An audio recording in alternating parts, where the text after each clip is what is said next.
Hi friends, எல்லோரும் எப்படி இருக்கீங்க? நல்லா இருக்கீங்களா? Welcome to Nirosha life style vlog. இன்றைக்கி வந்து ரொம்ப ஹெல்த்தியான டேஸ்டியான இரும்பு சத்து நிறைந்த முருங்கைக்கீரை சூப்பு தான். இது ரொம்ப உடம்புக்கு நல்லது. கண்டிப்பாக மிஸ் பண்ணாமல் பாருங்கள். அதுக்காக நான் வந்து 2 கைப்பிடி அளவுக்கு முருங்கைக்கீரை, நல்லா ஃப்ரெஷ்ஷாக இருக்கக்கூடிய முருங்கைக்கீரை எடுத்திருக்கேன்.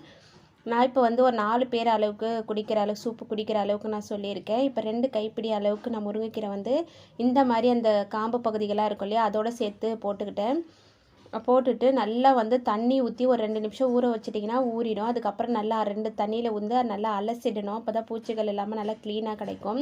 நல்லா க்ளீன் பண்ணிவிட்டு ஒரு குக்கரில் போட்டுக்கிறேன். நான் இப்போ வந்து குக்கரில் தான் செய்ய போகிறேன். நீங்கள் தனியாக ஒரு பாத்திரத்தில் வேக வச்சாலும் சரி, ரெண்டுமே வந்து ஒரே டேஸ்ட்டில் தான் கிடைக்கும். இப்போ வந்து நான் ஒரு 5-6 பல்லு பூண்டு எடுத்து நல்லா தட்டி போட்டிருக்கேன்.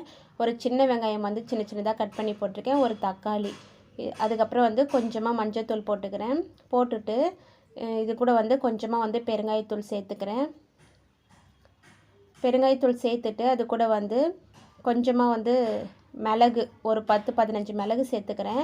இதை வந்து நீங்கள் தட்டியும் போட்டுக்கலாம். இப்போ வந்து நான் குழந்தைங்க குடிக்க போகிறாங்க, ரொம்ப காரம் இறங்க வேண்டாம்னு சொல்லிவிட்டு நான் மிளகு சீரகம் வந்து அப்படியே நான் முழுசாக சேர்த்துக்கிட்டேன். அதுக்கப்புறம் வந்து ஒரு 2 டீஸ்பூன் அளவுக்கு சிறுபருப்பு இருக்கு இல்லையா, அதை நல்லா கழுவிட்டு சேர்த்துக்கலாம். இது சேர்க்கும் போது சூப் வந்து நல்லா டேஸ்ட்டாக இருக்கும். முருங்கைக்கீரை வந்து இந்த மாதிரி வேக வச்சு வடிகட்டி சூப்பாக குடிக்கும் போது கொஞ்சம் ஒரு சிறு கசப்பாக இருக்கும் இல்லையா, அந்த கசப்பு இல்லாமல் நல்லா டேஸ்ட்டாக இருக்கும். இப்போ வந்து இந்த சொம்பில் வந்து நான் 2 சொம்பு அளவுக்கு தண்ணி ஊற்றிக்கிறேன். இது வந்து 4 பேர் குடிக்கிற அளவு கரெக்டாக இருக்கும். இப்போ வந்து இதை மூடி தண்ணி தேவையான அளவு ஊற்றிட்டு மூடி போட்டு ஒரு 3 விசில் விட்டுட்டு அதுக்கப்புறம் ஓப்பன் பண்ணி பார்க்கலாம். இந்த அளவுக்கு வந்து சூப்பராக இருக்கும் வாசனை. விசில் வரும்போதே நல்லா மட்டன் சூப் வாசனை வரும்.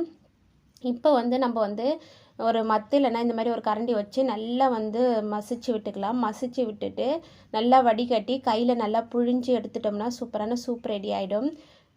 இது வந்து நல்லா வந்து வடிகட்டி நம்ம எடுத்துகிட்டு இது வந்து தூக்கி போட்டுடலாம். இதில் வந்து சத்துக்கள் எல்லாம் அந்த தண்ணியில் அப்படியே முழுமையாக இறங்கி கிடச்சிடும். இப்போ பார்த்தீங்கன்னா ஒரு வடிகட்டி வச்சு நான் வடிகட்டிக்கிறேன். வடிகட்டிட்டு அதுக்கப்புறம் தான் வந்து இதில் முக்கியமான ஒரு பொருள் சேர்க்கணும். அப்போ தான் வந்து அதுக்கு தேவையான முழு சத்தம் நம்ம உடம்புக்கு கிடைக்கும். இப்போ பார்த்தீங்கன்னா எனக்கு தேவையான அளவு நல்லா நான் வடிகட்டி நல்லா புழிஞ்சு எடுத்துக்கிட்டேன். இப்போ இந்த அளவுக்கு வந்து சூப் வந்து எனக்கு கிடைச்சிருக்கு. இது வந்து 4 பேர் அளவு குடிக்கிற அளவுக்கு இருக்குது. இப்போ வந்து இதில் ஒரு முக்கியமான பொருள் என்னென்னா, கண்டிப்பாக வந்து இதில் எலுமிச்சப்பழ ஜூஸ் வந்து கொஞ்சமாக சேர்த்துக்கணும். சேர்க்கும் போது தான் நம்ம இதில் இரும்பு சத்து முருங்கைக்கீரையில் அதிகமாக இருக்கிறதுனால அது வந்து நல்லா நம்ம ரத்தத்தில் ஊற வந்து இது ஹெல்ப் பண்ணுது. அதனால் வந்து கொஞ்சமாக வந்து லெமன் வந்து சேர்த்துக்கோங்க. சேர்த்துட்டு அதுக்கு தேவையான அளவு நான் குழந்தைங்களுக்கு எடுத்துகிட்டு இதில் மீதியில் வந்து மிளகு சீரகத்தூள் கொஞ்சமாக சேர்த்துட்டு உப்பு சேர்த்துக்கிட்டேன். ஃபஸ்ட்டு வந்து குழந்தைங்களுக்கு வடிகட்டி கொடுத்துடலாம். அதில் நம்ம ஏற்கனவே மிளகு சீரகம்லாம் போட்டுக்கிறதுனால அது தேவையான அளவு காரம் அதில் இருக்கும். இப்போ பெரியவங்க குடிக்கிறாங்கன்னா இதில் வந்து கொஞ்சமாக அதிகமாக மிளகு சீரகத்தூள் சேர்த்துக்குங்க. இந்த மாதிரி ஹெல்த்தியான ரெசிபீஸ்க்கு நம்ம சேனலை சப்ஸ்கிரைப் பண்ணி வச்சுக்கோங்க. Bye friends.